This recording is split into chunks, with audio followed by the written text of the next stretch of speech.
Good evening, everyone. I would like to call this council meeting of the Town of Lincoln Council, September the 11th, 2023 to order. My name is Sandra Easton, Mayor of the Town of Lincoln and Chair of today's council meeting. We are meeting electronically through Zoom. Council meetings are posted on our YouTube channel. Closed captioning is available on all our videos by selecting the closed captioning button on the bottom right of the video. The Town of Lincoln, being part of Niagara Region, is situated on treaty land. This land is steeped in the rich history of the First Nations, such as the Attawandaron, the Haudenosaunee, and the Anishinaabe, including the Mississaugas of the Credit First Nation. There are many First Nations, Métis and Inuit people from across Turtle Island that live and work in Niagara today. The Regional Municipality of Niagara and the Town of Lincoln stand with all Indigenous people, past and present, in promoting the wise stewardship of the lands on which we live. The clerk has provided me with a roll call, and everyone is attending this evening with the exception of Councillor Majima, who is absent. We also have staff attending, and this evening we welcome Kaylee Pilot and Kirsten Ewell from the Municipal Property Assessment Corporation and Regional Councillor Foster. Before we begin the formal part of our meeting, I would like to acknowledge that today marks the anniversary of the 9/11 attacks in the United States.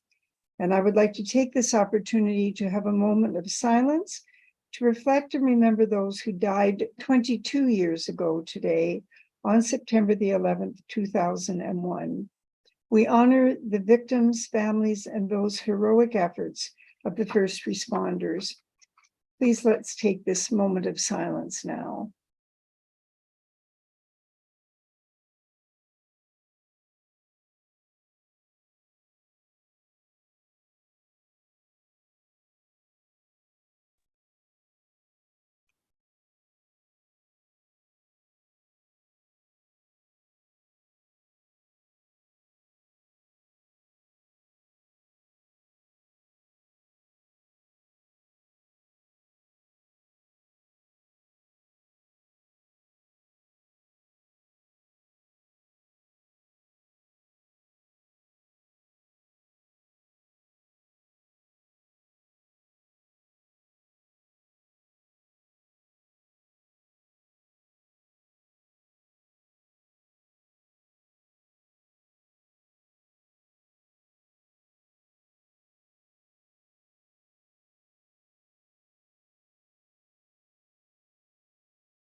Madam Mayor, that's 1 minute.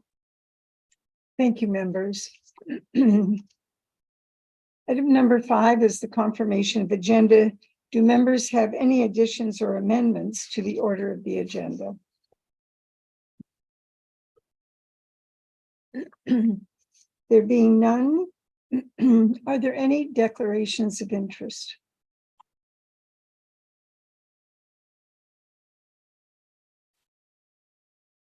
Do members have any announcements this evening? Please remember you have a limit of 3 items.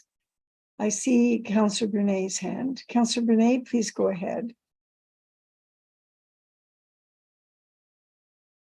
Thank you, Madam Mayor.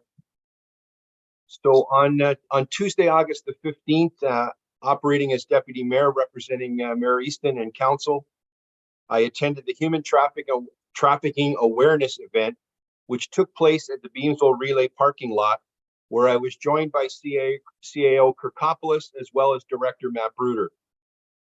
The event was sponsored by Zavitz Trucking and IMVR, a Beamsville business which is located right here in Ontario, on Ontario Street in Beamsville, in conjunction with the Women's Trucking Federation of Canada and Crime Stoppers of Niagara.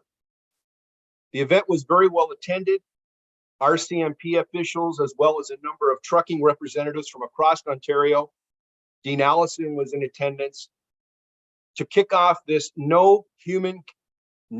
K-N-O-W, human trafficking campaign, which is aimed to bring awareness to educate people on how they can help at-risk people. Human trafficking is often referred to as a type of present-day slavery, and unfortunately is a billion-dollar industry. No one is immune to these heinous crimes, which is often occurring in plain sight, and no communities are immune to its occurrence. Based on our proximity to the US border, this is occurring from the GTA throughout Hamilton and into the region of Niagara.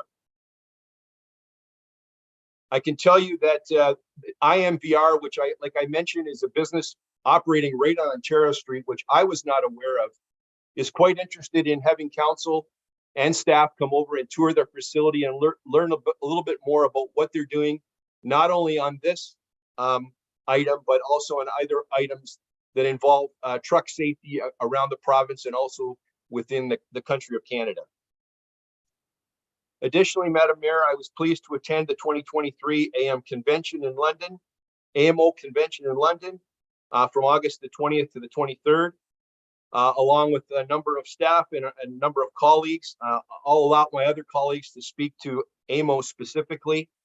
I wanted to mention, Madam Mayor, that I attended the top aggregate producers annual general meeting, which took place on the Sunday before AMO started. And I was nominated and voted in to sit on the executive board of TAPMO for another 2-year term, 23 to 25. So TAPMO executive members continue throughout the delegation through AMO to delegate with the Minister of Natural Resources and Forestry Minister Graydon Smith, as well as Parliamentary Assistant Minister of Finance Rick Byers, to discuss a number of topics which include the recent Ontario court ruling on quarry and pit assessments, as well as the gas tax as it relates to municipalities across Ontario, the dumping of soil, excess soils in our communities, haul routes, and the relationship with TAPMO and Ontario Sand, Gravel, and Stone Association, working in partnership with the ministry. I also want to report that on September the 6th, I attended the Downtown Beamsville Business Walks with Mayor Easton, Stephanie Hicks, and members of the ECDEV team.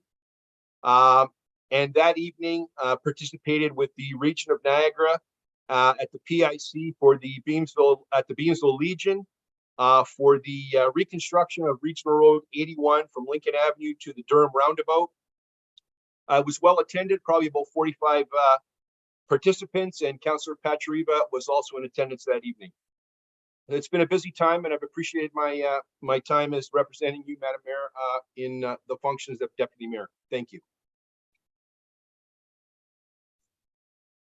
You're on mute, Madam Mayor. Thank you very much, Councillor. Deputy Mayor, you've probably had one of the most challenging and interesting times as Deputy Mayor. There's just been so much going on, and it's just not possible to be cloned. So I appreciate your commitment and your availability. It's not always easy, for sure. All right, I'll move on now to Councillor Anna Murray. Go ahead, Councillor Murray. Thank you very much, Mayor Easton. As a member of the board of the Lincoln Museum, I'd like to extend an invitation to my fellow councillors, as well as to all members of our community, to come out and support our local museum and cultural centre by joining us at 3 events. On Thursday, December the 7th, the Lincoln Museum and Cultural Centre is holding its 2nd annual fundraising dinner at Inn on the 20 in Jordan. Proceeds from the Deep Roots dinner will go towards the museum's endowment fund, which enables the museum to preserve our nationally significant artifacts and our historic site, grow the collection, and ensure that there is access to free programming for all community members. I was able to attend this dinner last year, and it was a really great event. I really encourage everyone to join us. Tickets can be purchased at the museum or through their website at lincolnmuseum.ca. That event's not until December, but in the meantime, please join us in kicking off the fall season with the Harvest Pioneer Day, which is this Saturday, September the 16th. And we also invite you to come out to the opening reception on September 21 to help us celebrate our new exhibits and the children's play case. So lots going on at the museum. I encourage everyone to join us. On August the 29th, I was pleased to attend the Niagara Benchlands Tourism Town Hall held at Fielding Estates Winery. It was great to see so many representatives from local businesses in attendance, both from the tourism sector as well as those from other sectors looking to engage with and potentially partner with tourism providers. I'd like to thank our economic development and tourism team for facilitating this opportunity to share more information about initiatives that the town has put in place to support and grow our tourism sector, as well as providing an opportunity for these businesses to connect with one another to forge partnerships and ongoing collaboration. Thank you. Thank you very much, Councillor. And we move on to Councillor Lynn Timmers. Go ahead, Councillor. Thank you very much, Mary. And I'll keep it very brief. A lot of the things have been mentioned, but it has been an extremely busy time. I too attended AMO in London this year. It was always a great experience, many sessions, very positive. I'm very happy to have been there.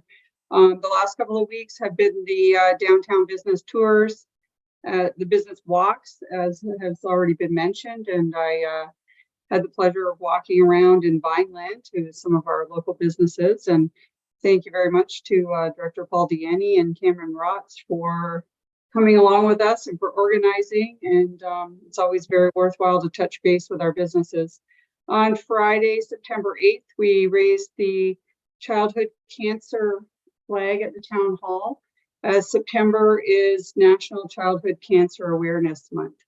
So thank you very much, Maryston. Thank you, Councillor. And Councillor Pacharita, it's your turn. Thanks, Your Worship. People have already mentioned Amos, so I won't go over that. It was a pleasure to join the Ukrainian community and raise the Ukrainian flag along with yourself for Ukrainian Independence Day on August 24th. And just want to remind everyone, and I'm just trying to bring it up on my phone, this Saturday is the 34th annual Beamsville and District Lions Food Drive. You can volunteer for the event by going to Community Care's website and signing up, and encourage everyone to, if they have the means to put out some product at your doorstep, and it will be picked up because the shelves are bare. And, with rising interest rates and things like that, there's a crunch in our community. And I would encourage everyone to do their part to help those less fortunate. So thank you very much, Your Worship. Thank you, Councillor. Councillor Adam Russell, tell us, what were you attending at the cottage? Thank you, Madam Mayor. It's not about what I was attending. I just actually have an announcement. On behalf of the BIA, we have our Fling on King coming up on September the 23rd. It goes from 2 till 10 p.m. The scheduled events, 2 o'clock is the King Street Kitchen with the Kids Zone from 2 till 7. At 4 p.m. is the Niagara Dance and Fitness Studio Dance Showcase. 5 p.m. is the OLG presents Play for Ontario, the Back to the 80s stage from 5 till 7. And then from 7 till 10 is the Truly Band. And for anybody who went the last few years, it's a lot of fun. There's usually a lot of dignitaries in the crowd dancing around, having a good time. So hopefully I know we'll see a lot of the staff there, quite a few of the councillors, and hopefully a good turnout from the community as well. Thank you.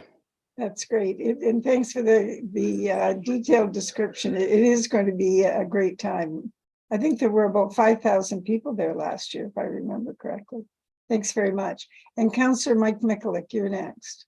Go ahead. Thanks very much, Mayor Easton. I'm not sure if anyone can see me. My camera went out, but on the weekend, as councillors and the mayor, were invited to various charities and functions of that sort. And I was invited to a charity called Charity Dinner, Petals and Plates. The good folks from Foliera, along with Flowers Canada, were all there hosting this event, and it was a charity called Melanie's Way. And Melanie's Way is it's a cancer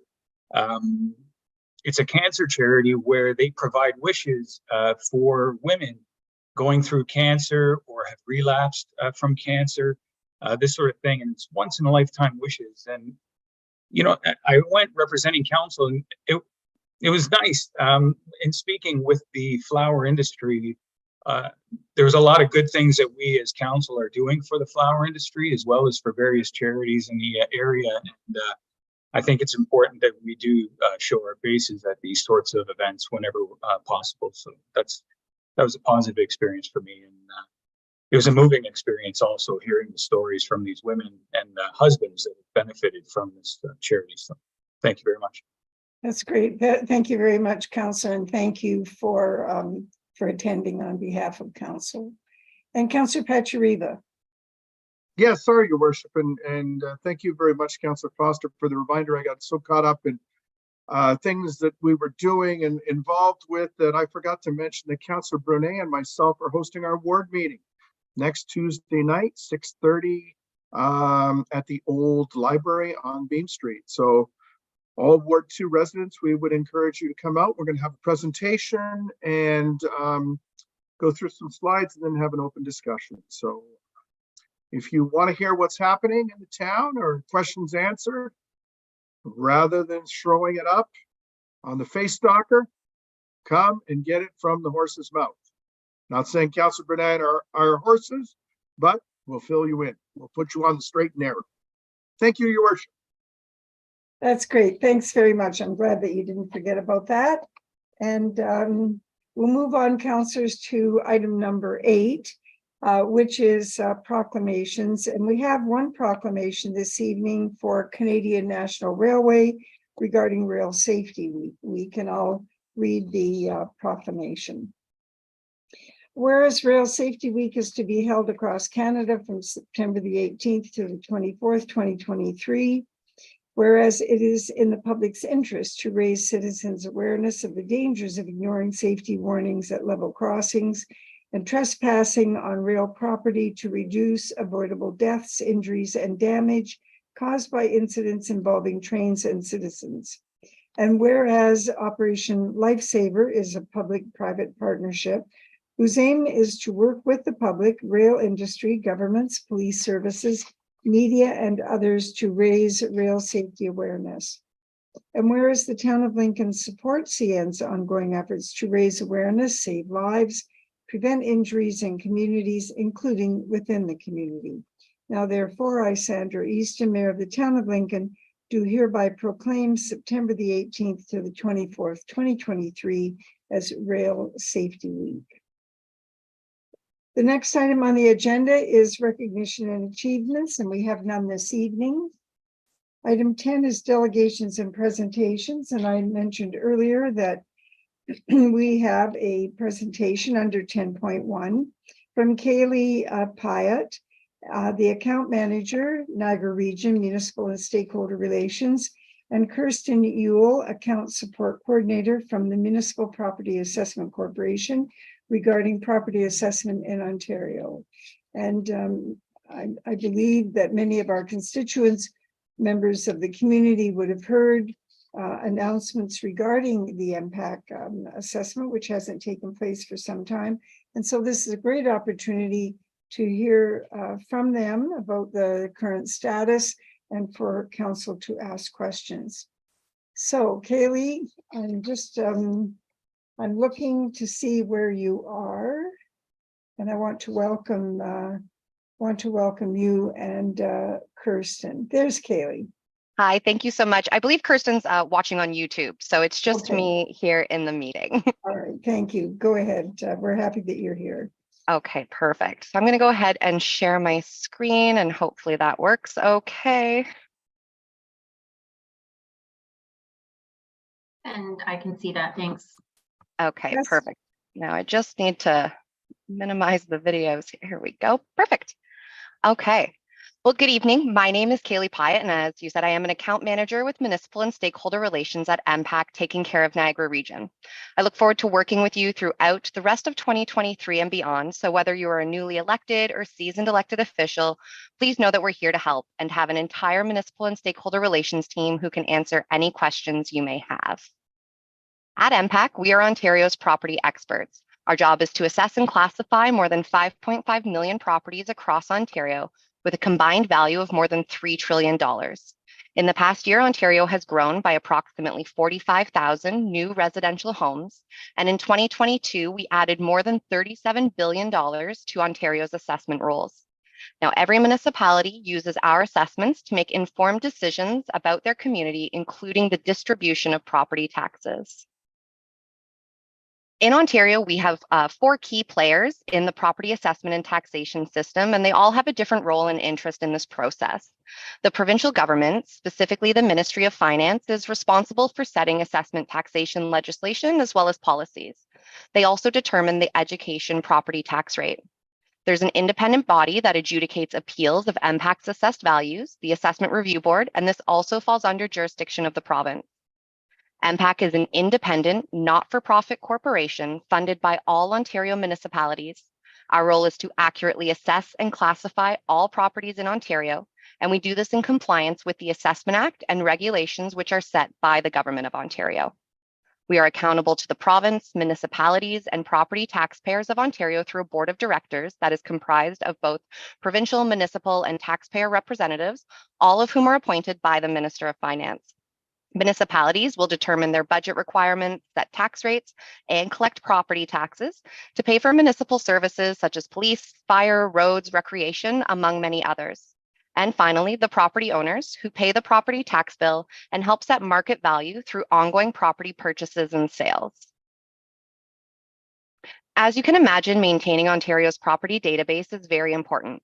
Property data is continuously updated so that municipal records are accurate when our municipal stakeholders are making important tax decisions. Maintaining Ontario's property database includes inspecting and assessing new construction, additions, and renovations promptly, responding to property owner inquiries, and working to help them understand their assessments. We support municipalities by offering Municipal Connect, where our municipal stakeholders can obtain the primary source of assessment-related information, and working collaboratively on projects that are important to you, like digital building permitting. We also have important statutory duties, such as handling requests for reconsideration, appeals, and maintaining people data by tracking the school support for over 5.5 million properties. Monitoring the market and assessing newly built and renovated properties are some of the things we do every day to keep our property data current.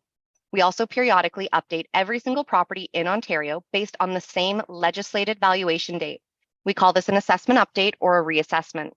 The valuation date for the most recent assessment update, which took effect in 2017, was January 1, 2016.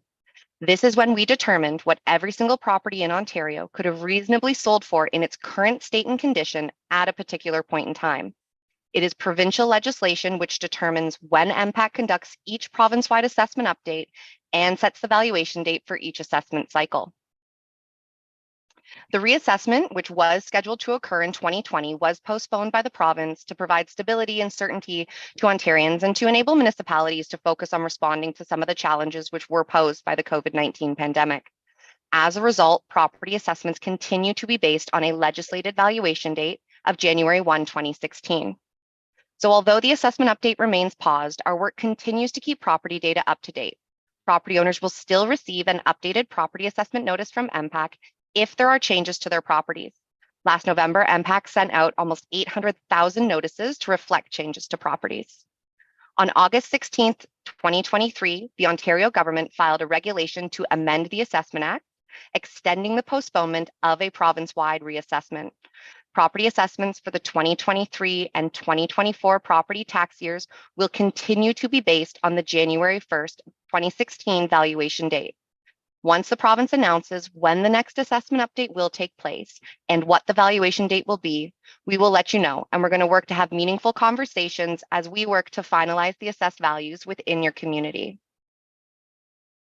Let's talk briefly about valuation in Ontario. There are 3 industry-wide standardized approaches to valuing properties. They're the cost approach, income approach, and direct comparison.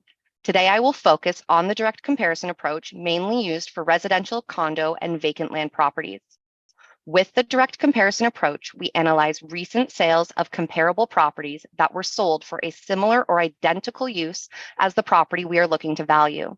This will provide an indication of value. It's also important that only open market, valid transactions are used in this analysis.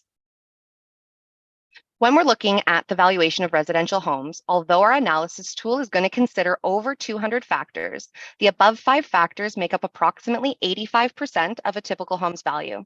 So this is location, lot dimensions, exterior square footage, quality of construction of the home, and age of the property. Age of the property will be adjusted for any major renovations or additions that have occurred.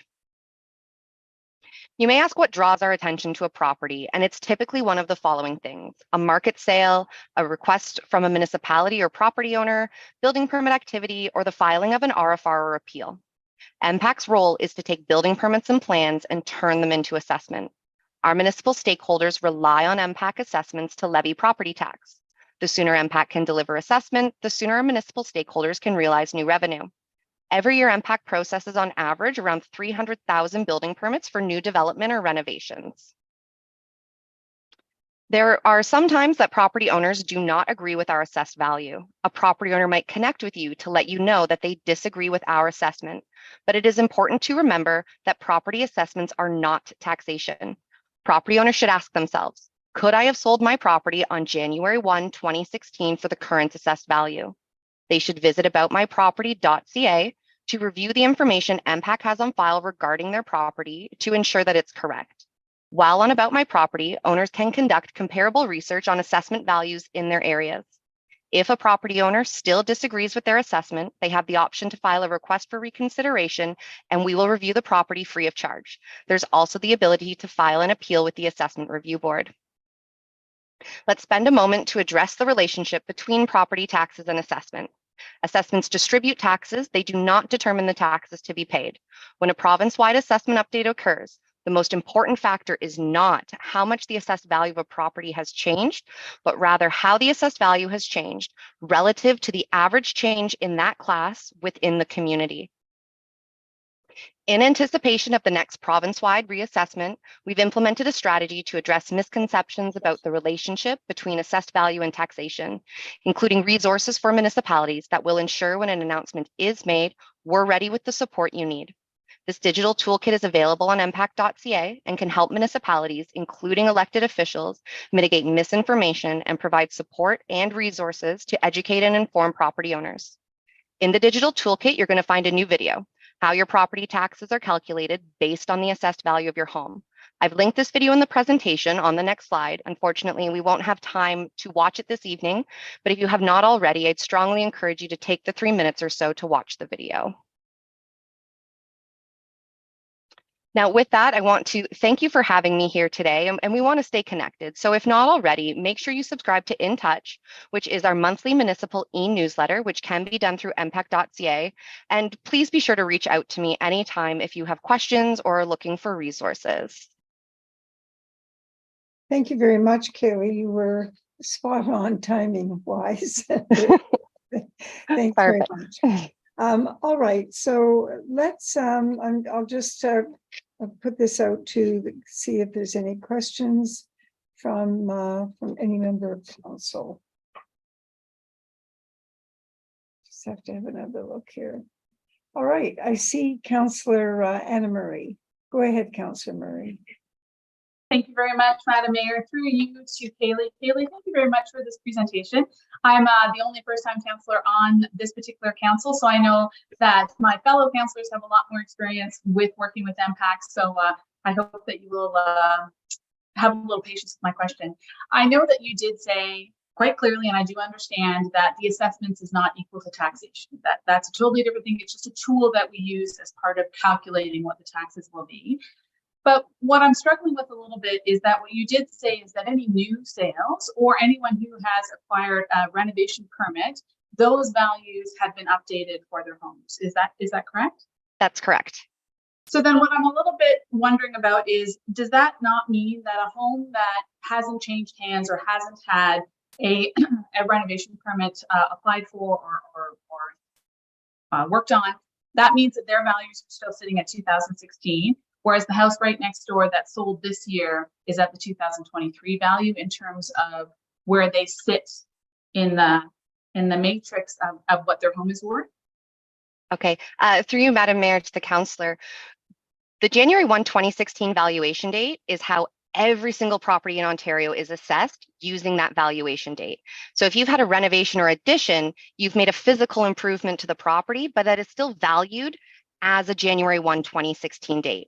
So when the house next door sells in 2023, it's still valued as January 1, 2016, because that's our valuation date. We're looking at sales in and around that date, and sales are time adjusted back to that date to be as precise as possible.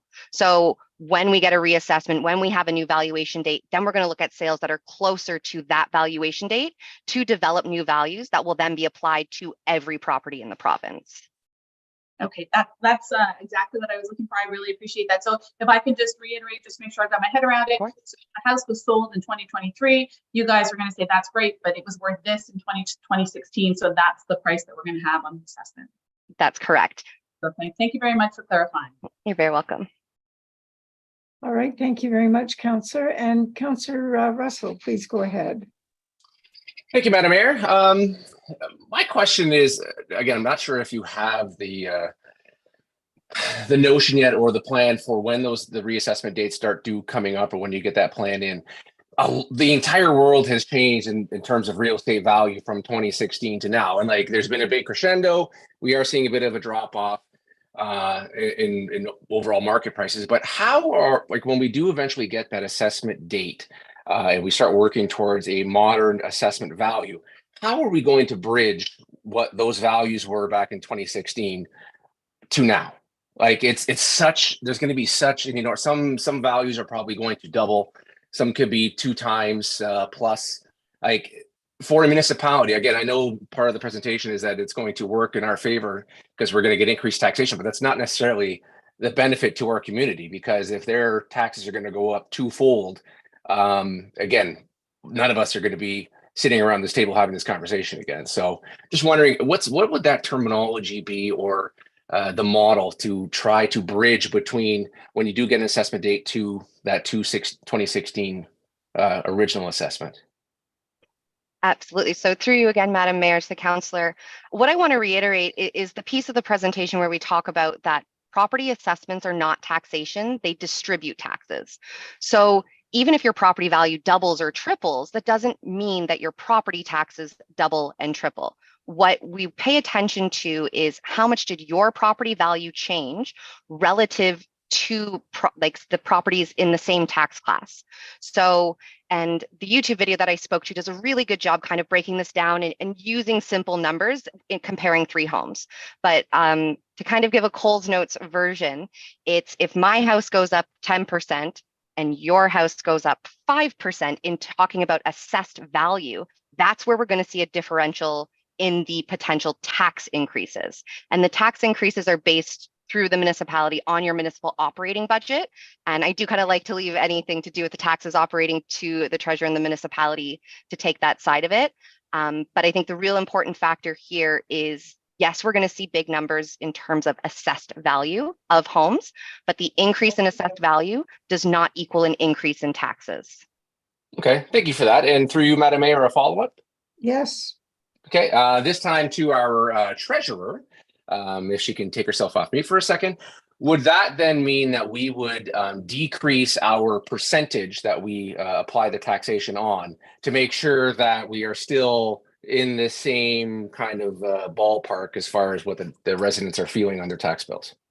Yes, so through you, Mayor, to the councillor, the way it works basically is we determine the amount of money that we need to raise in a year, and then we divide that by the weighted assessment value, and that gives us the tax rate for the year. So the tax rate is the thing that changes. So if assessed values change, then the tax rate would change. It could go up, it could go down. As Kaylee said, you know, someone's property taxes could go up, someone's could go down, but yes, we would adjust the tax rate. Okay, thank you. Thank you, Madam Mayor. Thank you very much. Councillor Mikulik, you're next. For you, Madam Mayor, thank you. Through you to Kaylee, thank you for the presentation. I just want to confirm, when we're talking about new construction, a new subdivision, a new development where there are no comparables within the area, and how are those, again, those values, those valuations determined? My understanding is that it's based on the cost of the land, the cost of the construction, and that sort of thing. And you're telling us basically, from what I'm understanding, that you somehow calculate it or bring it back to 2016 values. Is that what I'm understanding? Haley? Yes, so through you, Madam Mayor, to the councillor, when we're looking at new construction, so homes that were built in 2022, 2023, they're still built, their values are developed off of the same valuation model. So when we work in direct comparison, MPAC uses mass appraisal. So our model is based off of the 2016 values. The example I like to use, because we all know what happened to the price of lumber, say between 2016 and 2023. So when we're developing these values, we are using the lumber value of 2016, not the lumber value of 2023 for these new homes. So again, one of the major factors of a home is the age of the property. So that's going to vary your 2023 home versus a home built in 1996, 1980. But the valuation model, the model that's being used to apply to the square footage, the location, the year built of this house, is the model that was developed based off of those 2016 values. Okay, thank you for that clarification. I just wasn't sure how you were able to come up with an accurate estimation, and and the other questions I have were answered previously. Thank you. Thank you. Thank you very much, Councillor. I don't see any other questions.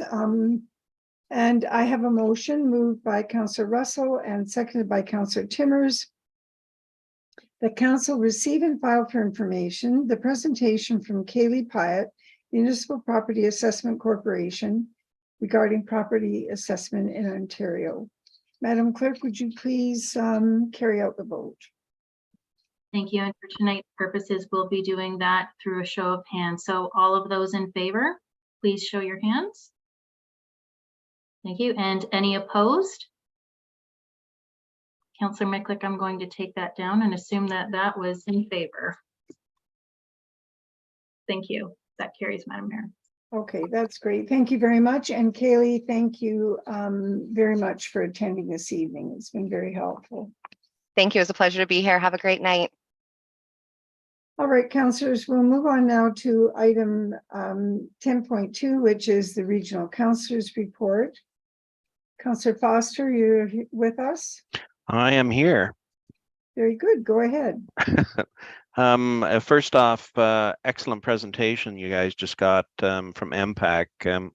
I was fortunate enough at the AMO conference during our AMO board meeting to have had them go through and talk to us about this as well. And it's really quite interesting once you know and understand the ins and outs of this, particularly on the item that Councillor Miklick talked about, and that's the way that they handle the new housing and the thing. So anyway, I'm glad you guys had an opportunity to have them discuss that with you this evening.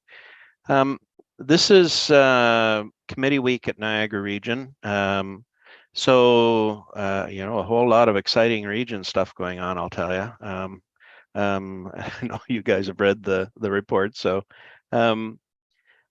under Public Works, a really interesting notion is coming in about doing a feasibility study to establish a joint operations center for Public Works with the town of Pelham and the region.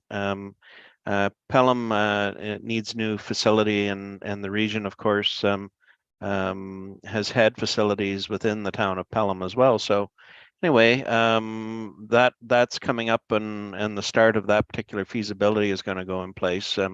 Going down the road on this idea of shared services. The terms of reference on establishing a new advisory committee called the Transport Strategy Steering Committee. The notes I sent to you is the Steer Committee. I guess that was a bit of a typo, but anyway. I did grow up on a beef farm, but anyway, it's the Transportation Strategy Steering Committee. What this committee is doing is it's replacing 3 of the previous committees that have been at the region, and it's going to be working with the local municipality. So they'll be looking to Lincoln as well as everyone else with regards to who's going to be involved. I think you've already done some choosing of people in the past.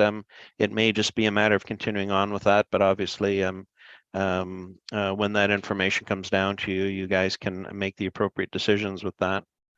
And the appointments are going on to the Niagara Road 12 Landfill Committee. That's that's the information that we've received, and that's just more formalizing what's going on with Niagara Road 12.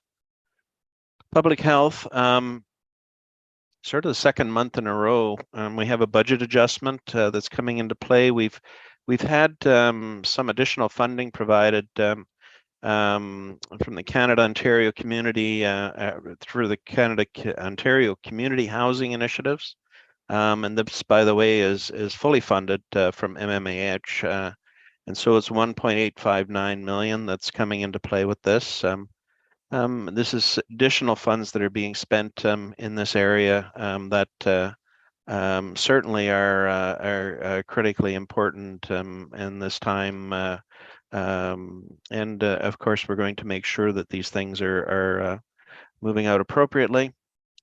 Corporate services, there's a motion coming forward regarding equity, diversity, and inclusion.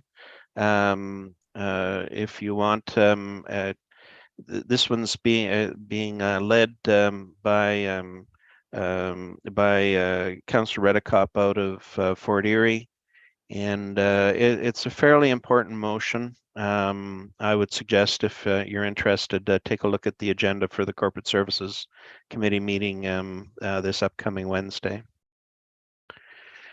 Under the planning side of things, there's a couple of brownfield development program fundings that are coming through. These are for Port Colborne and for Welland. And in addition, there's a special economic development presentation that's going on concerning Niagara, the Niagara agriculture profile. And this has been something requested for some time. So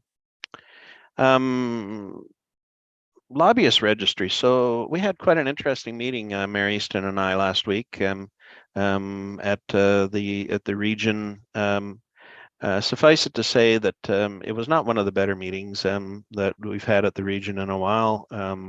The fellow who's our lobbyist registrar unfortunately did not do a particularly good job on describing what was going on within the new registry.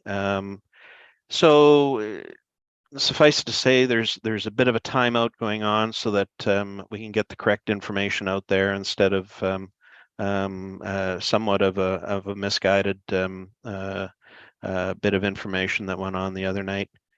The other thing that I saw today, and I'm sure all of you are keenly aware of it as well, it appears that our new municipal affairs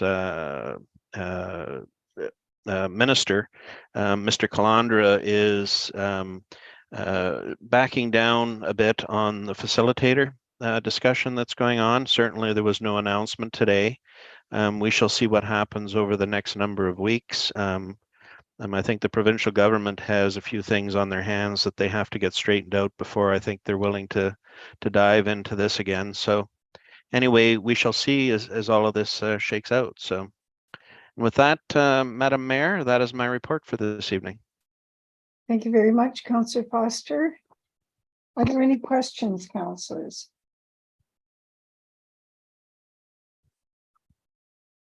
Councillor Mikulik, go ahead. Thank you very much. Through you to Councillor Foster. Regarding those two brownfield developments, I'm just curious, there must be plenty of brownfield development grants being offered throughout the region of all sorts. What makes these two specific? What makes these two special? Is it, are they significant, or what? Is this not actually something that's occurring on a regular basis? Okay, so through you, Madam Mayor, these are requests for additional funding within these particular areas, and because community improvement programs as well as funding aspects and stuff like that have been a bit of a discussion point in the last little while, I would suggest to you that it was felt it was appropriate to be showing what's going on with this. But brownfields certainly is an important area that funding is being put into, and even within the Lincoln community improvement programs, brownfields remain one of those things that is certainly worth funding, and I totally support it. And I'm not thank you for that response. I'm not critical of supporting or not supporting. I'm just curious about the brownfield piece in particular, because these can be interesting properties located in central downtown areas, and I'm just not sure like what the process or what the procedure is at the regional level when it comes to brownfield funding.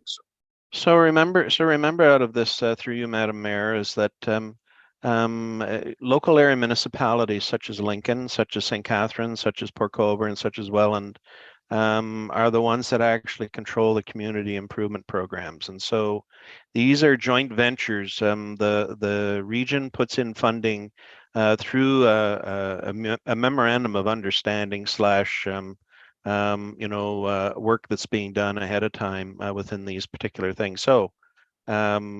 So really, in the end, it's the municipality that's bringing the thing forward, and I'm relatively confident, knowing both municipalities, that these are for important developments within their communities. Thank you very much. Thank you. Thanks very much, Councillor. I see no other hands. I have a motion moved by Councillor Brunet and seconded by Councillor Reimer that Council receive and file for information the following delegation, Regional Councillor Foster. Madam Clerk, would you please take the vote? Thank you, and I'll ask Council in favor, both a show of hands clearly in your camera lens there. Thank you, and any opposed to please put your hand up, and that carries. Thanks, Madam Mayor. All right, Okay. thank you very much. Thank you very much, Madam Mayor. Enjoy the rest of your meeting, guys. Thank you very much, Councillor Foster. Council, item number 11 is items for consideration, and we have no items for this evening. Item 12 is a motion to approve the previous council meeting minutes, and we are now considering item 12.1, council minutes of August the 8th, 2023, and item 12.2, which is the joint special meetings of councils of the Township of West Lincoln, the Town of Lincoln, and the Town of Grimsby of August the 9th, 2023. Do members have any questions?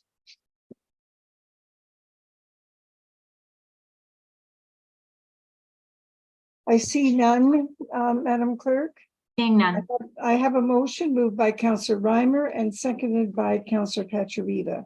The council approved the minutes of the following meetings of council: the council minutes of August the 8th, 2023, and joint special meeting of the councils of Township of West Lincoln, Town of Lincoln, and Town of Grimsby, dated August the 9th, 2023. Madam Clerk, would you please take the vote? Thank you. All those in favor, please raise your hand. And I see that. Thank you. And any opposed, please raise your hand. Unanimous. Thank you, Madam Mayor. All right, thank you. That carries. All right, that motion carried. Just give me a moment.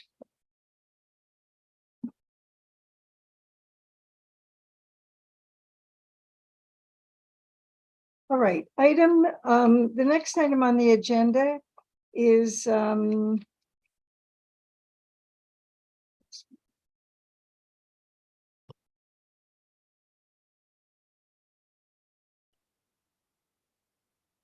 okay.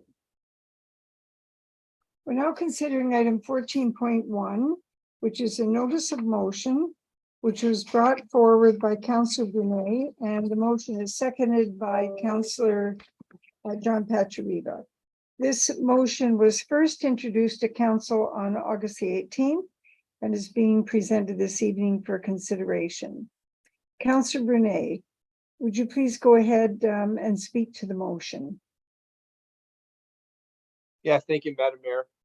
Very, very pleased this evening to finally bring this motion through, and I want to thank all those who have been involved in crafting this motion and having some input, both from outside the Town of Lincoln, but also more importantly from inside, from staff.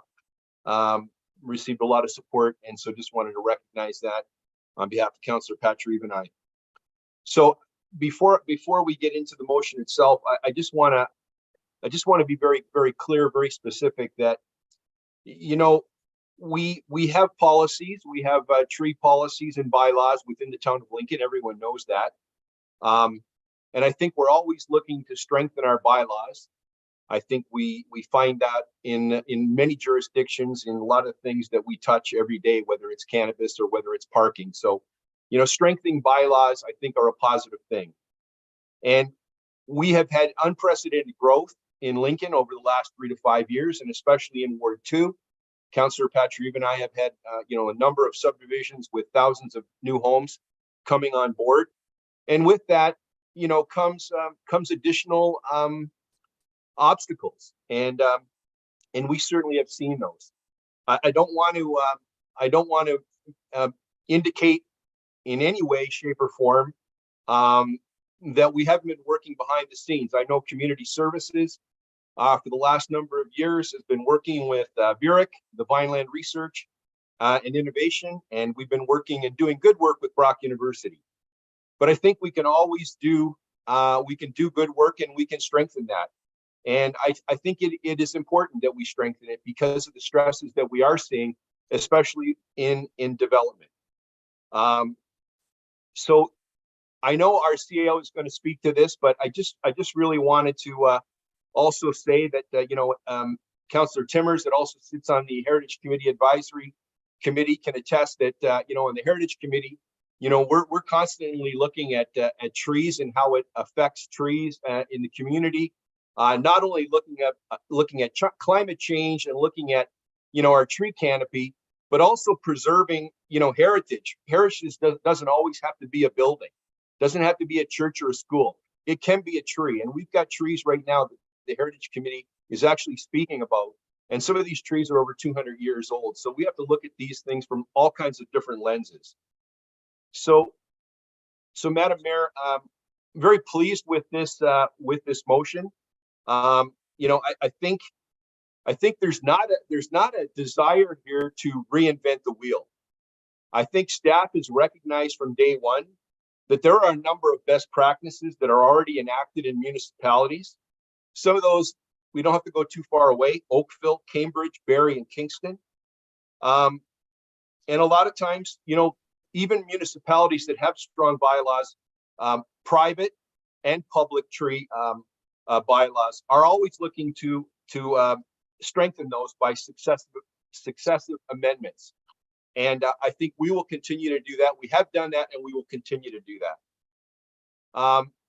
You know, we had some clear cutting that occurred in Ward 2, you know, with a particular developer, and that sent shockwaves through the community. I don't think we want to have to deal with that on a regular basis. And I think looking at this and strengthening our private tree and you know, our policies and our bylaws is going to be an important thing. Just a couple of comments. You know, our private tree bylaws, you know, currently, maybe, and the CAO can speak to this, maybe they're not restrictive enough, and maybe they're not enforceable enough. But that's something that I think we need to determine through collaboration. And I think one of the really important things, Madam Mayor, is that we are, and I know staff is going to make sure that this is done, that we are going to be collaborative, that we're going to be inclusive, that people are going to have a voice around the table, whether it's Brock University, whether it's private people, whether it's developers. You know, we want people to feel that, you know, whether it's a subject expert or someone that just is, you know, has an interest in gardening and arborist. You know, we've seen great things happen at the Val Fleming Butterfly Garden, and we want to continue those in Lincoln. And I think we can do that with the work that this motion, I know, will do. We want to give time to staff, and so we've incorporated a Q1 2024. So very encouraged, and I look forward to my colleagues' comments, and I know CAO Kirkopoulos and Melissa Shee are here to answer any specific questions. I don't know if Councillor Patrick has anything to add, but thank you, Madam Mayor. Thank you very much. That was an excellent introduction, Councillor. I'm going to look to Councillor Patrick to give him an opportunity as well to speak to the motion. Councillor Pachariva. Yeah, thanks, Your Worship. No, Councillor Brene was very succinct and eloquent. There's nothing really more I can add. It's just that as we move along, we need to strengthen our tree bylaw, and a healthy tree canopy is critical to climate change and also, to removing excess CO2 from the atmosphere. So we need to do everything we can to enhance it and to make it better. And, we're seeing the effects of wildfires out west devastating the large stands of forests. So, we just need to do our part. And when it comes to climate change, right, it's do what you can do locally, and it will have an effect globally. So thank you. That's great. Thank you. All right. I'm looking now to see if there are any hands up.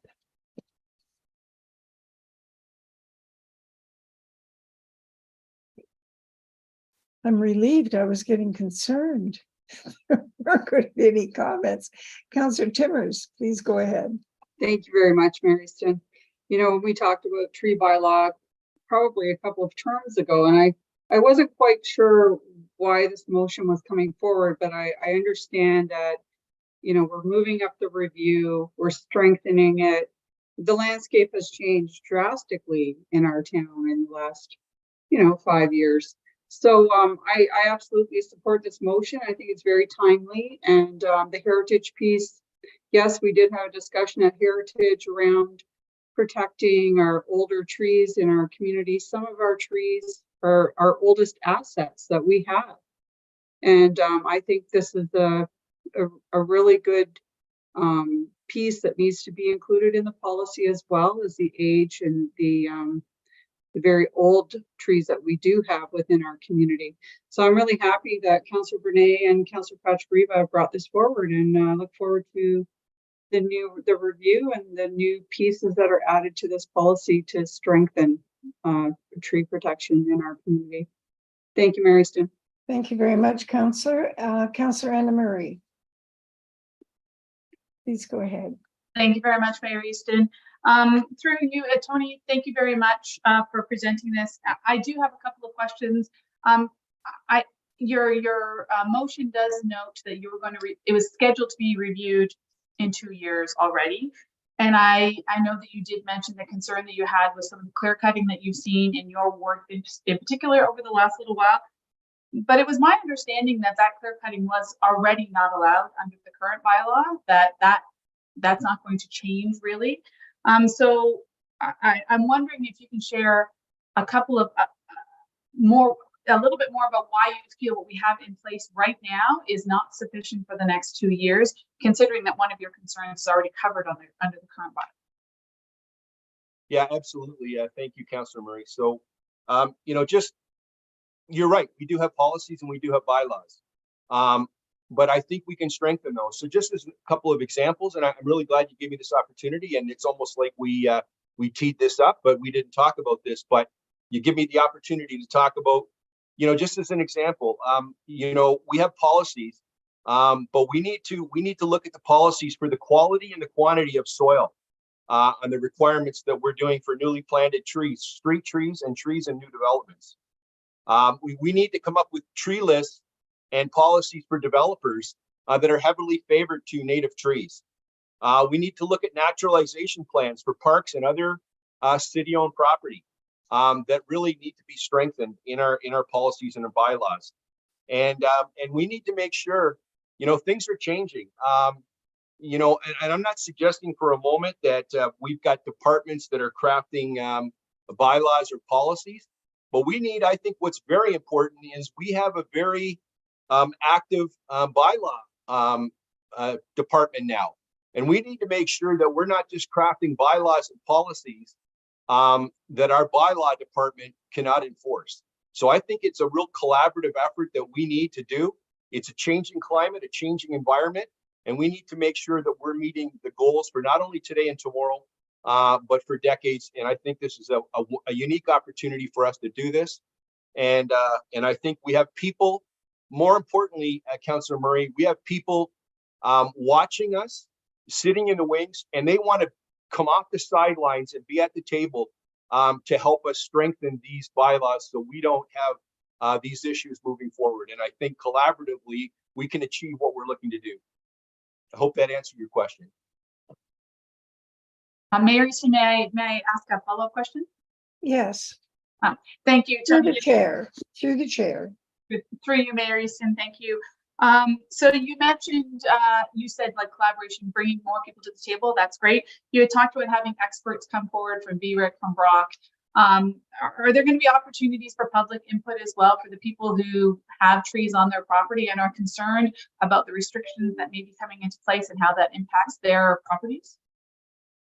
Absolutely. And that is a big part of this. And I know the CA wants to talk about that. We have spoken about that over the last number of years.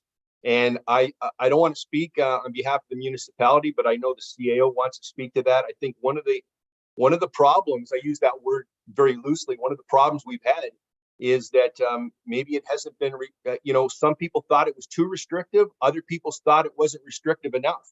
So it's coming up with that balance, and I'll let the CEO speak to those. But that's a very, very important thing that we need to make sure we achieve. Thank you very much, Tony. I appreciate that. Thank you, Mary. Very much, Councillor.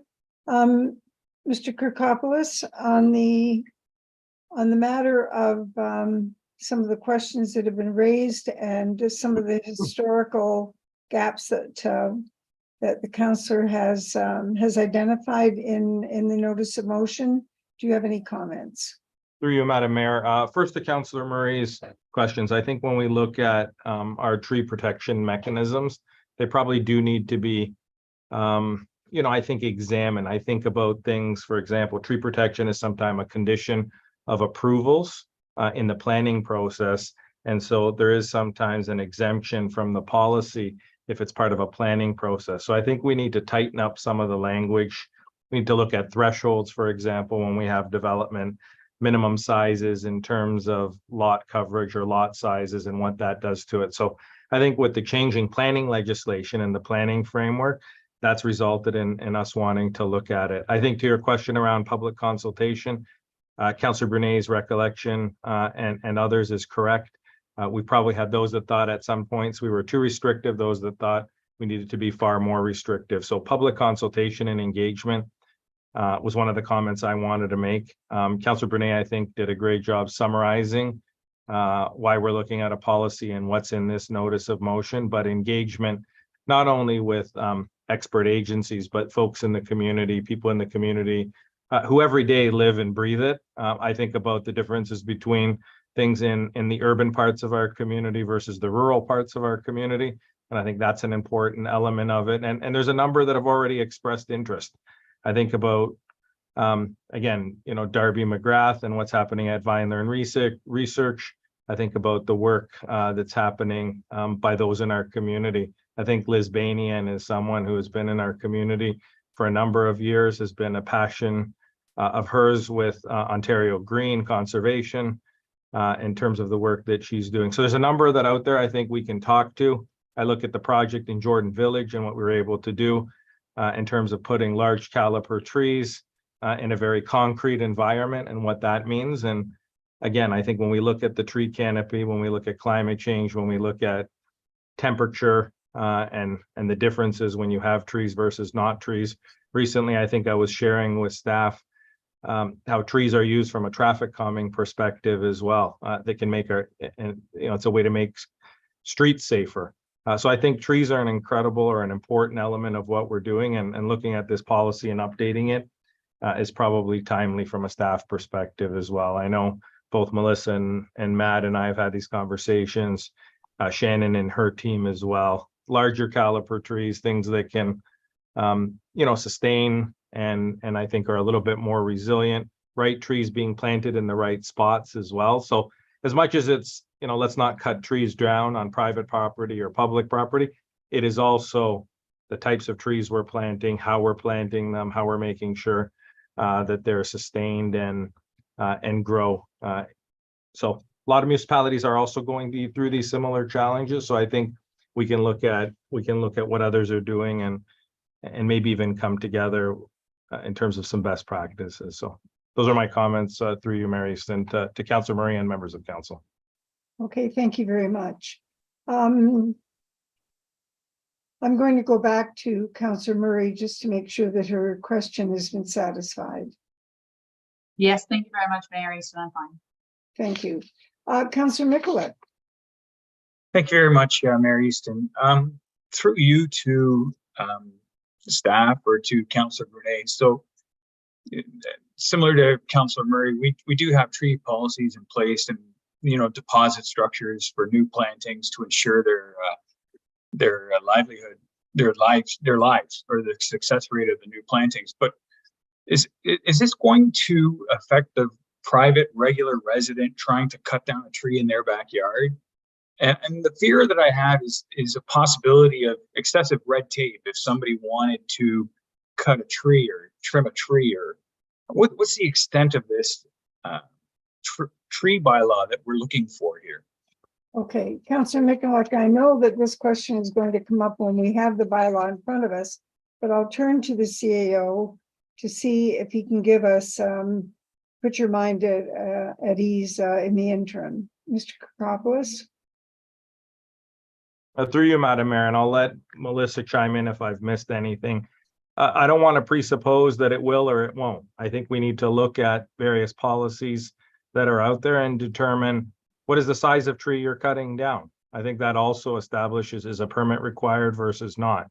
It's one thing if we're having a conversation on a sapling that you're moving or trying to do something. It's something if we're, you know, it's a different conversation if that tree is 20, 30, 40 years old, in excess of a certain diameter. So I'd be remiss if I started commenting now on yes, it will or no, it won't. I think we never want to have red tape, but we also want to enhance and continue to protect our tree canopy. There's a number of variables in terms of the health of the tree, in terms of where that tree is growing or not growing, that need to be taken into consideration. So I think that is something absolutely council will keep at the forefront of our decisions for sure. It's one variable of many, and council can ask those questions when we come back with a draft policy, but I'm not sure if Melissa has anything to say further. Ms. Shi, do you have anything to add? Yes, Madam Mayor. Just Thank to you. add to this series point, currently we do not regulate tree removals on private land to residents. Our current permit process is related to development lands and vacant lands. But as Councilor has been able to mention, another piece of the puzzle that we could provide more support on from the town's perspective is education and awareness. So we can look into providing more government principles, standards, and best practices, with help residents as well as developers and contractors to promote healthy tree canopy, just in terms of tree planting, soil health, all those aspects. So there's many different avenues and aspects that we can tackle on those, and I'm excited and looking forward to engaging the community and our stakeholders on this review and update. All right, Ms. Shi, without disrespecting the response that you provided us, there is a problem with the audio. CEO Kakopoulos, would you mind repeating the gist of Melissa's commentary? So through you, Madam Mayor, I didn't necessarily hear it all, but I think what Melissa was trying to highlight is currently our policy is less restrictive, I think is probably the right word, on private property. And so I think moving forward, while we understand council's concerns, we're going to look at, you know, I think a number of other policies that are out there. A lot do have a minimum diameter, a minimum threshold on what can be cut. Otherwise, a permit process is required. Again, I think I'll go back to my comments. Without presupposing where this policy lies in the public consultation, I think we need to look at trees as we do other pieces of infrastructure, and make sure that we're just not cutting trees down because they impede with some landscaping we want to do, especially if the tree is 20 or 30 years old. And occasionally, probably more than occasionally, that does happen. And so I think what you're going to find is we're going to bring a policy back after we do extensive public consultation. We are not putting a policy in front of council or the community and saying, here's what we want first. first and foremost, we're going to reach out to the community. We're going to hear from all stakeholders and then use that to shape a policy. But right now, I think to the comments that Melissa was trying to make, the current policy is a little less restrictive than probably we all, or definitely from a staff perspective, a little on the less restrictive side, I'll suggest. Councillor Mikulik, is that a value? Yeah, I respect the answers, and I respect the the spirit of this conversation. I just want to make sure that people or residents are well aware, and that they are informed well in advance, so that they can have opportunities to reach out and provide comment or opinions on this. Sometimes those public information meetings are not very well attended, and I want to make sure that everyone's comfortable, or everyone's pleased with what's being brought forward. So that's the reason why I'm bringing this up Sure. today. All right, thank you. Thank you. Very much, Councillor. All right, I have a few comments about this. This is a pretty important motion that's coming forward, a very important process as well. So thank you very much for the mover and seconder for putting this back on the table. I don't want to miss an opportunity to reinforce with council that this kind of activity is the real work of council. There are times when we spend so much time ruminating over what the staff are doing and getting into the weeds on things. And yet this is really where our focus should be, ferreting out the weaknesses in our current policies or bringing new policies forward. And I think that what I've heard, what we've all heard this evening, is 150% correct in terms of why this is important and why we need to make these adjustments. So I don't think that there's any, I had quite a list of things that I felt were needed consideration. I think they've been well covered, except for a couple of things. Over the last month, I've been tempted many times to get some blue ribbon and take it to that 222-year-old oak tree on Mountain Street, and to tie all kinds of blue ribbon on it so that people know to keep their hands off of it. I've been so concerned, and I know others have as well. So I have a question to you, Mr. Kirkopoulos, around the issue of accountability and coordination, not just once the policy has been put in place, but between now and then, who will be responsible for ensuring that we're not going to have, there isn't going to be a gap here someplace. This may be unreasonable because it's pretty hard to know sometimes what's happening in every corner of the town. But I've been told that the Heritage Committee, although they have several items on the table, the black maples on Hickson Street, the big oak tree on at Green Lane and Victoria Avenue, and also less visible, but no less important, the one on Mountain Street, just south of Mr. Losani's development.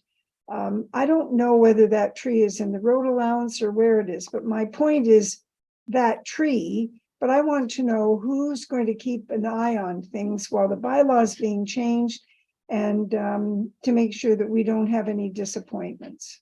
So there's an issue of accountability and coordination that I'm questioning in a positive way. So thanks for that question, Mary Easton, and through you or to you, in terms of answering that question. I think that the simple answer is planning and development, of which municipal law enforcement is a component of. I think we're aware of some of these instances, and we need to remain vigilant. And I would suggest between Melissa, Matt, myself, in terms of the awareness of these issues, we're going to remain on them. And anything that is 200 years, anything that's 50 or 100 years is of significance and just shouldn't be cut down unilaterally or without that level of input. The coordination, I know some of these things happen with our community services department and planning, talking on a regular basis. So yeah, I would suggest it's on our radar. We're aware of it. The vigilance of members of council or those residents in our neighborhoods that see things that reach out to us. I'd prefer to be contacted more rather than less. So if you see something, let us know. Again, whether you reach out to planning directly, whether you reach out to me or through my office, we will make sure it does get addressed. But the accountability, does fall squarely, I'd suggest on my shoulders and that of our planning department and municipal law enforcement. Okay, that's very helpful. So there's a couple of other things that I would just like to take note of, is that with the approval, updating this bylaw, just like we have now, there is, and we've mentioned it tonight, there is a very important bylaw component. And I wonder, Mr. CAO, if it may be required, not only for this matter, but there are other matters as well, where this will come up as part of the budget discussion in terms of the proactive implementation of certain bylaws. This could be one of those that falls into that category. Secondly, we have arborists on staff. We use those arborists very actively. I think we had some very interesting information that came out as part of our involvement in the Communities in Bloom competition. Again, nothing we do stands in isolation anymore, and therefore it's important for us to have the quality of arborists. And I don't know whether those roles are easy to come by, but certainly that's going to be an important support component to this. I have a question about the planning elements, because it seems to me that there could be maybe not so much as a misunderstanding, but possibly a gap in the understanding of the planning elements. I understand that there is that once a property has been rezoned and approved for development, that there is a step that needs to take place. So let me start with the question: does the developer have the right? Does any developer have the right to remove trees, even if it's scrub trees? And what's that process? And should that process be referred to or part of an appendix to this updated bylaw? So I'll let Melissa also chime in, but I think my opening comments or my comments to that, Your Worship, would be absolutely that needs to be part of this conversation, because I think, to my previous comments, I think to Councillor Murray, this is where we need to look at how policies are developed, because I think when we look at tree protection versus something that's going through, for example, a planning process, there are times, I think, where applicants can be exempt from the bylaw because tree protection is a condition of the approval. That is what we want to eliminate, that kind of ability to look at some of our policies versus a planning process. And if those two aren't aligned, you can sometimes do things that we wouldn't want to happen. And I suggest that's not a Lincoln only issue. This is an issue, I think, when you look at bylaws that are created and you look at a planning process and where things fall in that and the interpretation, both legally and otherwise. So it does need to absolutely be a part of that. I want to eliminate any of those kind of gaps or issues or abilities for people to interpret and, kind of find a way around the bylaw and a way, using the planning process, and then vice versa, using the planning process or using the bylaw to get around a planning process, depending on what they choose to do with the site. So that's probably my long answer to say, yes, sometimes when you buy a piece of property, whether you merge properties or not, are you able to do things to that property? Yes, you are. Will we be able to address that? Or is this one of the things we want to address as part of this review of our tree protection policies and bylaws, this particular issue? Absolutely. Melissa, hopefully we can hear you now, but is that fairly accurate? Yes, I agree with that. I just want to add with the original tree policy that we adopted in 2020. Can you hear me? No, Melissa, it's No? pretty jumbled. That's right. Can you hear me now? Yeah. Yeah. Okay. Yeah, I just wanted to add also to this year's comments that with the key policy that we created adopted in 2020. No, No.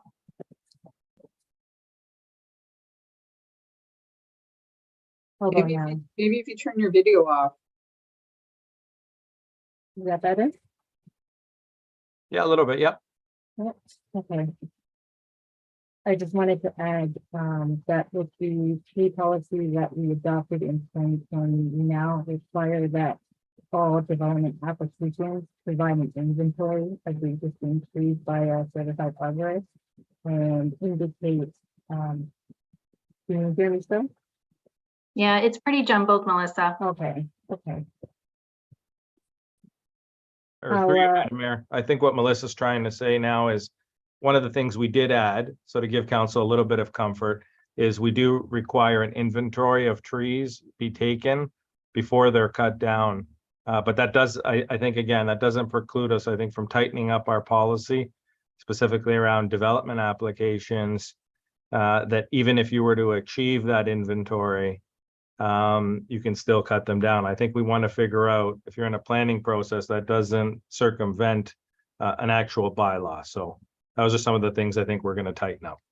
Okay, all right. Well, thank you very much, Ms. Shi, and I'm sure we're going to hear more from you on this matter. Thank you very much for your help. And Councillor Russell, you have a question? Or actually, Councillor, I'm not finished. I have another comment that has a question in it as well. Unless you're going to talk about fines. Are you going to talk about fines? Okay. Mr. CAO, I would like to understand better. I'd like to understand that fines are not going to be looked at as a solution, as the solution to the lack of compliance. Am I correct that that will not happen? Through you, or to you, Madam Mayor, no, fines should not be a solution to compliance. Okay. However, will fines be addressed as a mechanism to bolster non-compliance? And will the fines be substantial? Are you going to? I guess the question is, will you be addressing all of that? Through you, Madam Mayor, to you, we will be addressing all of that. I think Okay. fines are a role in any bylaw, and in any contravention of a bylaw. And so we want to make sure that the fines are significant enough and appropriate enough to act as a deterrent. Okay. So, Mr. Council, the final comment that I would make is, very much one that goes back to the fact that we're 2/3 covered and protected by Greenbelt. Regardless of what's been going on with the province, we haven't changed our position on this matter. And so we want, unfortunately, perennial plantings are not included as part of the canopy count, which is too bad when you have the amount of horticulture in our area that we have. I don't know, Mr. CAO, if that can be addressed in this at all. I would welcome that, but we certainly have the capability of making a very, very innovative approach here, and I'm looking forward to this, and I'm very pleased that it's come forward. Councillor Russell, please go ahead. Thank you, Madam Mayor. Through you to Councillor Renee and Councillor Pachariva, the authors of the eventual motion. Just a comment, not necessarily a question. Just wondering again, obviously a lot of the conversation tonight has been about protecting what we currently have and again, ensuring our bylaws are there to, again, create an environment where our canopy is going to be maintained. I'm wondering, and again, I've lived in a mature neighborhood. Our neighborhood's about 35 years old. I've been here about half that time, and I've only seen trees come down. It's rare that a tree goes up, and I think the only times it has happened is when the ash borer came through and the town had to replace a bunch of ash trees. So I'm wondering, maybe as part of this motion, or maybe it's just part of the review process, we also look at incentivizing our residents to plant more trees on their private properties. And again, not only plant, but maintain them to a certain level so that we can rebuild the canopy that was once here. So it's not only a bylaw to restrict removal, but also something to something we can inhibit the growth or promote the growth of the canopy for the years to come. That's all. Thank you, Madam Mayor. Thank you very much, Councillor. And that, I think that's a good segue into reminding that we not only have to make sure we have expert staff on board, we not only have to make sure that we have the authority for the bylaws, but we also need to budget to make sure that that's exactly what can happen. And without those supports in place, the best motion will not be as successful as we want it to be. I'm going to go to Councillor Brunei. Go ahead, Councillor. Yeah, through you, Madam Mayor, to Councillor Russell. I think that's a really good point, Councillor Russell, and actually Matt Bruder and I have talked about that quite a bit over the last couple of months. And I think I'm really hopeful that, and again, I don't think there's a need to reinvent the wheel. I don't think we need to spend years and years looking at best practices. You know, the town of Oakville is known as a steward, you know, when it comes to looking at trees and tree protection. And I think if we look at some of these municipalities that have a great reputation, I mentioned them already, Oakville, Cambridge, Barrie, Kingston as some premier examples. I think we can look to some best practices here, and that's going to jump out. That's going to jump out, and things like what you just talked about, incentives for planting, I think are going to be floating to the surface, and I think we can incorporate those. So that's a great point.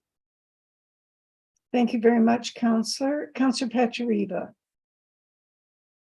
Yeah, thanks, Your Worship. And you know what, to Councillor Russell's point too, and it's, you know, the strengthening of this bylaw too, with looking at the proper soils when developers plant trees. Like it's no good having a policy in place where after 2 years the tree is replaced if it dies. We want the proper soil in place so when the tree is put in the ground, it grows right off the bat, because you're never going to get ahead by replacing dead trees. We had our tree giveaway that we wanted to do. I got to remind council that it was cut. So if we're going to go down this route, and you know what? And the amount was a pittance in the overall thing of the budget. So if we're going to do this, we need buy-in, right? So we can't just talk about it and then come budget time, that's the first thing that gets thrown out. So we're either all in or we're not. So thank you. Thank you very much, Councillor. All right, we've had a very, very robust discussion on an extremely important matter. I have a motion moved by Councillor Brunei and seconded by Councillor Pachariva. Whereas a healthy tree canopy provides numerous environmental, economic, and social benefits to our community, and therefore it is the town's goal to support the growth, health, and longevity of the town's tree canopy. The whereases have all been published. You've all read them. Therefore, it be resolved that the town of Lincoln, notwithstanding the proposed review date of 2025, review and update the private and public tree protection policies and bylaws to ensure that they reflect current best practices, research, data, science, and the need for an enhanced tree canopy that promotes livable communities and climate change adaptation. And that staff come back with appropriate and required updates to a new policy and required bylaws in Q1 of 2024 after consultation with stakeholders, industry experts, and the general public has occurred. Madam Clerk, would you please take the vote? Thank you. And all of you in favor, please raise your hand clearly. I see Councillor Micklick electronically raising your hand. Thank you. And any opposed, please raise your hand. And that carries unanimously. Thank you very much, councillors. We're moving on to item 14.2 under notice of motion brought forward by Councillor Pachariva. This is an introductory notice of motion regarding the Niagara Escarpment Crossing and will be considered at the next scheduled council meeting. Councillor Pachariva, are you prepared to provide introductory remarks? Yeah, sure, Your Worship. Thank you very much. So, Go ahead. this all comes out from a notice in the paper about a month ago about the region revisiting the escarpment crossing.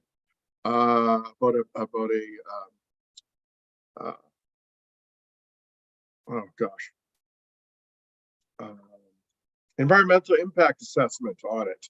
And we had just got back from AMO, and this is probably our 5th time at AMO where ourselves, the township of West Lincoln and the town of Grimsby, and along with the region, have been advocating for the extension of Bartlett Road as a north-south truck access.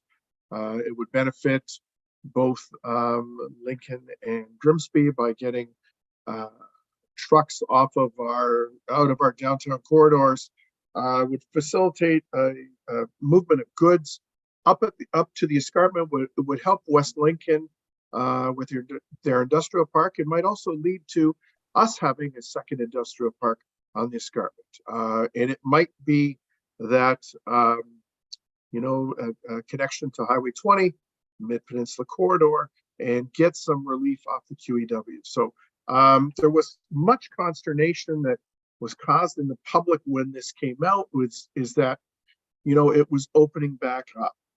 So previous studies have shown that that is the preferred route. Our businesses, our wineries are concerned. So we just want to make sure that it's clear that is the route that's supported. We know the region's coming to a future meeting with a presentation on that, and we want to get out in front of it and say, as the municipalities of West Niagara, we think this is the best for our community, and who knows best for our community than us and our businesses and our residents. So look forward to bringing that notice of motion, Your Worship, at the next meeting. Very good. Thank you very much. And we'll move on to reports of municipal officers. Item 15.1 is naloxone use by the fire department, report FS-01-23. And I have a motion moved by Councillor Muri and seconded by Councillor Pachariva. However, I want to make certain that there are no comments. CAO Kirkopoulos, is Chief Hudson with us this evening, and would he like to speak to this motion? Through you, Madam Mayor, he is, and I think the chief can provide just a high-level overview on the importance of this particular item. All right, thank you, Chief Hudson. I understand this is a time-sensitive matter, so please go ahead. Yes, thank you, Your Worship. Yeah, it's unfortunate that I actually have to bring this issue to council, but the fact of the matter is that throughout Niagara and indeed North America, the incidence of opioid overdoses is on the increase, and we're certainly seeing that in Lincoln as well, unfortunately.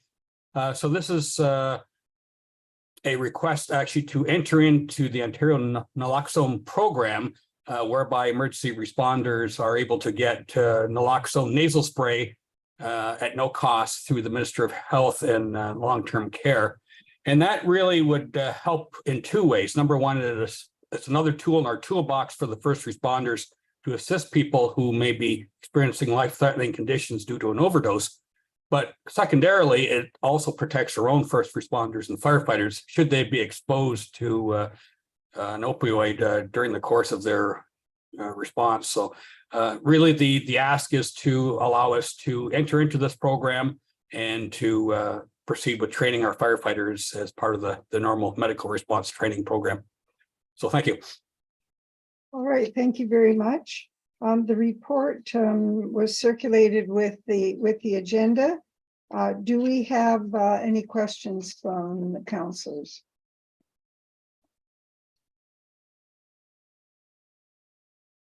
I see none, Madam Clerk.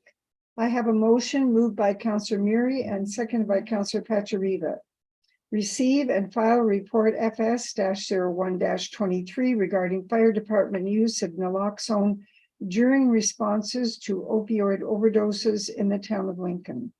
and authorize the fire chief to register with the Ministry of Health and Long-Term Care as a participant in the Ontario naloxone program in order to receive naloxone to prevent overdoses and to help firefighters in case of accidental exposure to opioids, and authorize the fire chief and chief administrative officer to enter into a memorandum of understanding with the regional municipality of Niagara to receive and administer naloxone in accordance with the Ontario naloxone program, and to train fire department personnel in the use of naloxone during responses to opioid overdoses, and direct the mayor and town clerk to sign and execute the necessary documents pertaining to the memorandum of understanding. Madam Clerk, would you please take the vote? Thanks, Madam Mayor. All of those in favor, please raise your hand.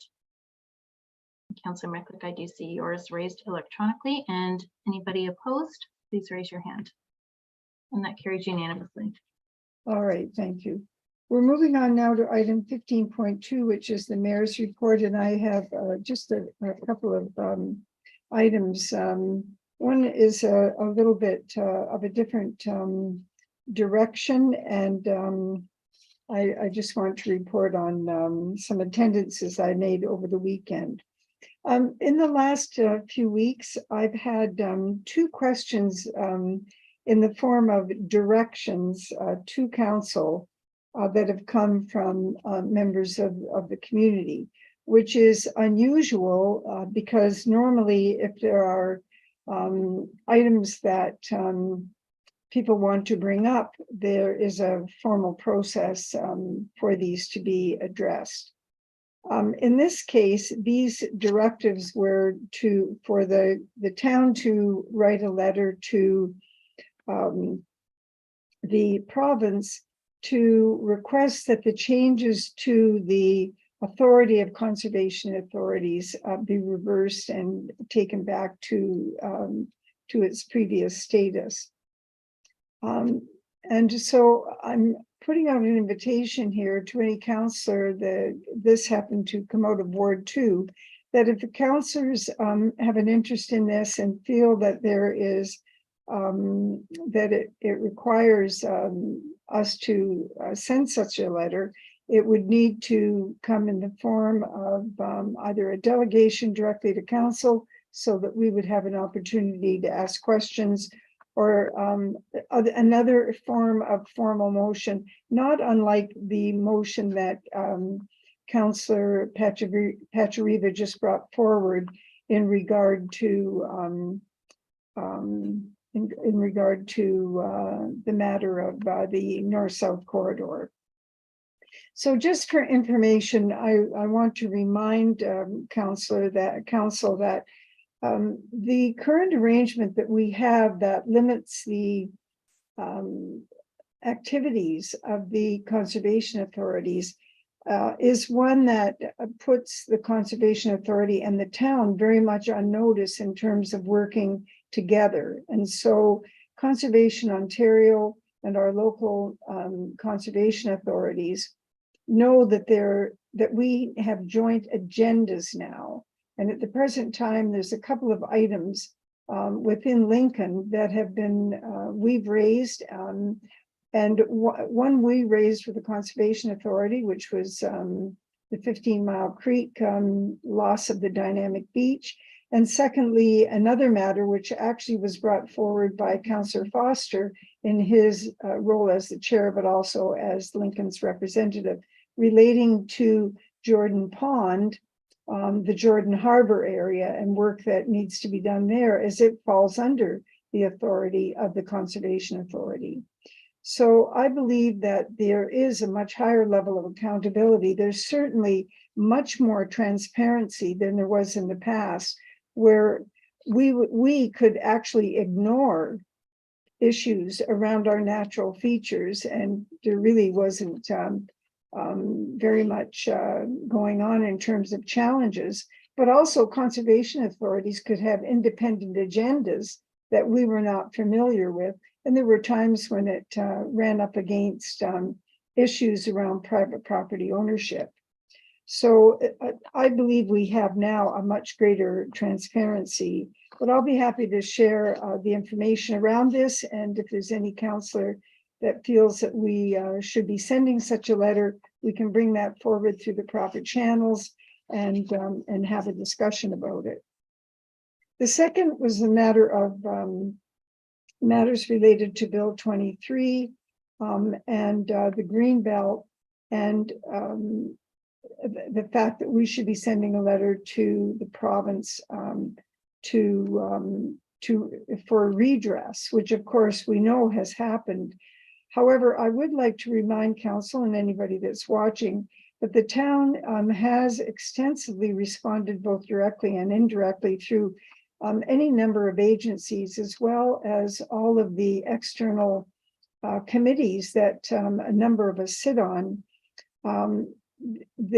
Our contributions, particularly around the issues of impact, which staff have documented extensively, and those have been put in writing, and they have gone through all of the necessary channels. Again, councillors, if you believe that there is something different that we need to do, then this needs to either come forward through a delegation or through the process of a notice of motion, in order that a formal motion would be sent to the right authorities. This past weekend, I don't know how many of you were at the Niagara, West Niagara Agricultural Fair, but I went on Saturday to be the MC for the baby show. And let me tell you, I don't think there's going to be any concern about a shortage of population in the town, in the towns of Grimsby, West Lincoln, or Lincoln. But anyway, some pretty beautiful children there, and it was really quite fun. But I wanted to let you know that what I saw there in terms of the quality of work, the infrastructure that has gone on, and the work that the board has been doing is really quite outstanding. This is quite a gem in West Niagara. And when you consider that there's really only one other fair in the region of Niagara, in the midst of strong agricultural activities and contributions and economy, it's pretty amazing. So this is an asset that we need to keep an eye on in terms of how well they're doing, and possibly help them out if we're required to do so. In 2026, the International Plowing Match will be coming to West Niagara. If anybody knows anything about the IPM, this is brings in thousands and thousands and thousands of players. This will give everybody time to brush up on their skills with the plow.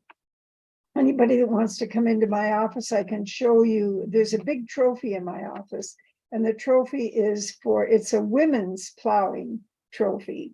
And I actually I've got to remind Councillor Woodavine of this, because I think this is a pretty unique artifact that we have in our hands. But at any rate, it was really a great fair, wonderful turnout, I understand, and they are doing extremely well. For something that started off on such a negative note, they are just doing tremendously well, and I want to congratulate the board and all the volunteers that put on just a fabulous fair this year. Councillor or Mayor Ganan, myself, and Mayor Jordan were involved in a pie eating contest. Sam was there as well. Sam Oosterhoff was there as well. You'll see a picture of us coming up in the paper, and we're either blue or red from ear to ear. It was quite something. The people that were serving the pie actually had blinders on, so they couldn't see where they were serving us. As well, I want to thank all of the businesses that welcomed us into their business units when we were on our walkabouts. I felt that the conversations were 99% very, very positive, very, very few exceptions. Vineland is certainly eager to have a business improvement area, which is a wonderful thing to hear. So I think it can't happen too soon that changes are made to that central business district, and I certainly hope to hear more about that. So that's the end of my report this evening. Thank you. And I have a motion moved by Councillor Murray, second by Councillor Brunet, that Council receive and file this information the following Mayor's report. Madam Clerk, would you please call the vote? Thank you. All those in favor, please raise your hand. And any opposed, please raise your hand. None opposed, and that carries. Thanks. Councillors, item number 16 is a motion to consider confidential matters, of which we have none this evening. Item 17 is a motion to approve bylaws, and we have one bylaw for consideration today. Do members have any questions?